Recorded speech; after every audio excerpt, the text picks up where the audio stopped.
Дорогие друзья, приветствую вас всех на канале Food Court. И сегодня я приготовлю классическую варено-копченую колбаску. Именно этой колбасой кормил профессор Преображенский Шарикова. И, конечно же, это краковская, королева варено-копченых колбас. Смотрите, какую прекрасную колбасу вы можете приготовить дома своими руками. Это настоящий деликатес. Досмотрите это видео до конца, и вы получите простой пошаговый рецепт, как приготовить краковскую колбасу у себя дома на кухне.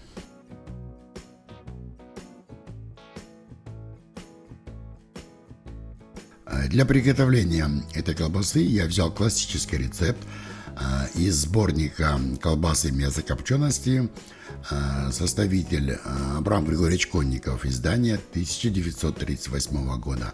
Это классический рецепт. Из расчета на 1 килограмм мяса используется свинина нежирная, лопатка, это 400 грамм, говядина нежирная, 30%, это 300 грамм, и грудинка свиная жирная, 30%, тоже 300 грамм. Вот из таких пропорций мяса будет составлен фарш. Свинину и говядину я нарезал под мясорубку, а грудинку я порезал мелким кубиком. Мясо прошло предварительный посол. Для посола я использовал 2% соли на 1 килограмм мяса. 20 грамм соли на 1 килограмм.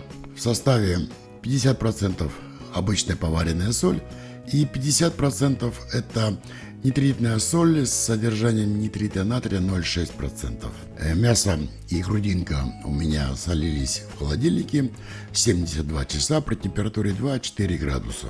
После посола я подморозил мясо для того, чтобы перекрутить его на мясорубке. Для составления фарша по классическому рецепту Конникова я использовал набор специй. Это перец черный молотый 0,6 грамма на 1 килограмм фарша, перец дробленый молотый душистый полграмма на 1 килограмм фарша, и я использовал чеснок 0,6 грамма на 1 килограмм. Чеснок я использовал сухой, гранулированный. И для удержания влаги я добавил 2,5 грамма на 1 килограмм фарша пищевого фосфата. Конечно, во времена Конникова фосфат не использовался, но новые технологии берут свое. Ну и кроме всего я использовал 100 мл воды, это 10% на 1 килограмм фарша. Подробную рецептуру составления фарша в граммах вы найдете в описании под этим видео. Мясо, свинину и говядину я перекручиваю вместе на решетке с диаметром отверстия 5 мм.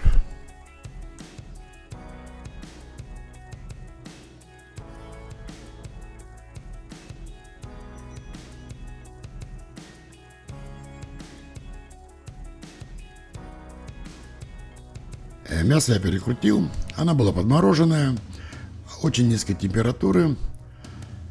Начинаю его вымешивать и добавляю свиную грудинку, порезанную мелким кубиком, и она у меня тоже была подморожена. По частям вношу грудинку и все тщательно перемешиваю в однородное состояние. При переработке мяса и вымешивании фарша для вареных колбас критически важно поддерживать низкую температуру. Температура мяса и фарша не должна превышать 8-10 градусов. При переработке мяса и вымешивании фарша, естественно, оно нагревается. Поэтому я всегда стараюсь держать температуру, не превышающую 2-4 градуса. Это позволит мне в дальнейшем избежать брака в виде бульонного отека.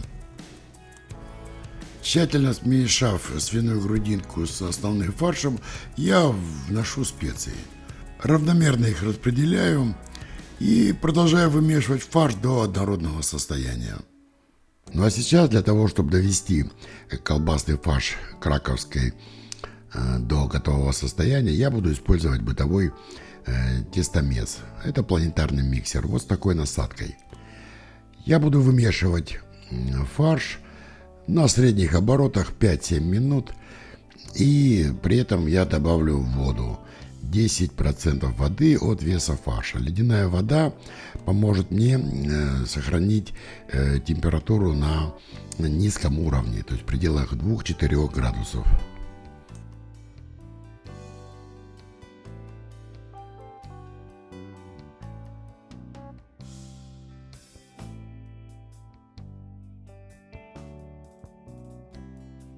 Вот таким образом очень быстро домашняя бытовая техника помогает привести фарш полностью в готовое состояние. Вот такая консистенция. Фарш тянется, он стал липкий, однородный. Видны белые волокна. И теперь этот фарш можно набивать в оболочку. Ну и, конечно, принципиально важно провести контроль температуры. Температура фарша не превышает 4 градусов. Это норма, и теперь можно перейти к набивке колбасного фарша в оболочку. В качестве оболочки я буду использовать натуральную говяжью кишку, это говяжья черева, диаметр 40-42 мм. Для набивки оболочки я буду использовать вертикальный 5-литровый колбасный шприц. Если у вас нет такого шприца, вы можете использовать обычную мясорубку со специальной насадкой для колбас. Вот так с одной стороны я завязываю узелок и буду набивать колбасную оболочку, формируя кольца, поскольку классическая краковская колбаса, она в кольцах. Я нарезал колбасную оболочку кусками длиной по 40 сантиметров. Это позволит мне сформировать абсолютно одинаковые, равномерно набитые колбасные кольца. Набивать краковскую колбаску можно не только в говяжью череву, но и в свиную. Но я выбрал именно говяжью, потому что она более крепкая, что позволит мне набивать колбасные кольца достаточно плотно.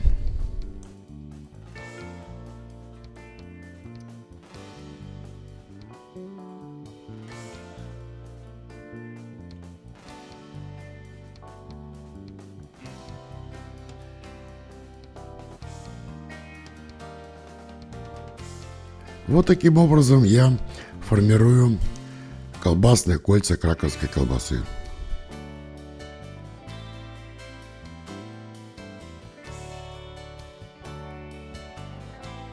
Закончив набивать фарш в колбасную оболочку, я перевязываю кольца обычным колбасным шпагатом. При этом я могу уплотнить равномерно колбасу в тех местах, где в ходе набивки образовались какие-то пустоты.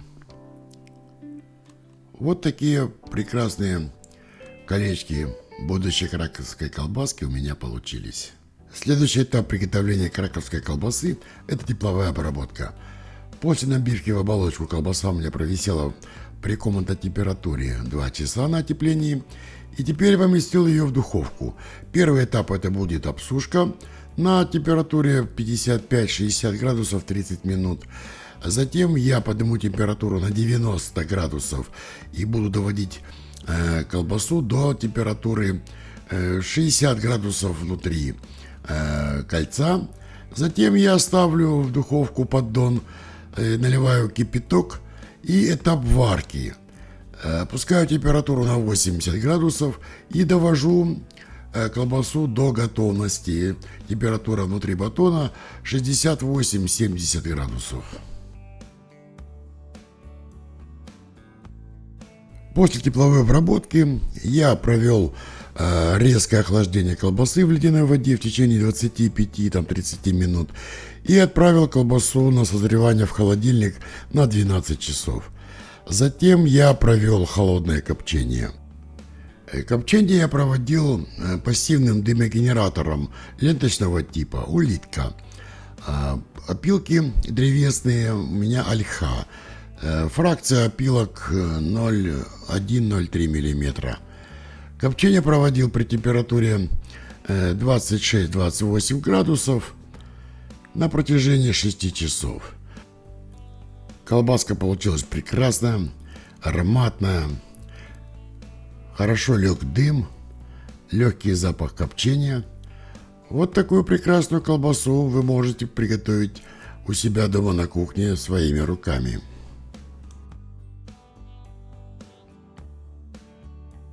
Итак, после завершения копчения и проветривания я еще 3 суток продержал колбасу в холодильнике при температуре 2-4 градуса, и колбаска немножко подсохла, стабилизировалась, фарш уплотнился, и вот теперь можно снять пробу. Прекрасная ровная консистенция, классический красивый рисунок, настоящая краковская колбаска своими руками. Это просто красота. Замечательный запах, раскрылись специи, идеальный продукт. Друзья, теперь вы точно знаете, что приготовить дома краковскую колбаску своими руками – это достаточно просто. Если вам понравился этот рецепт, если вам понравилось это видео, не забудьте подписаться на канал, поставить лайк, поделитесь этим рецептом в социальных сетях.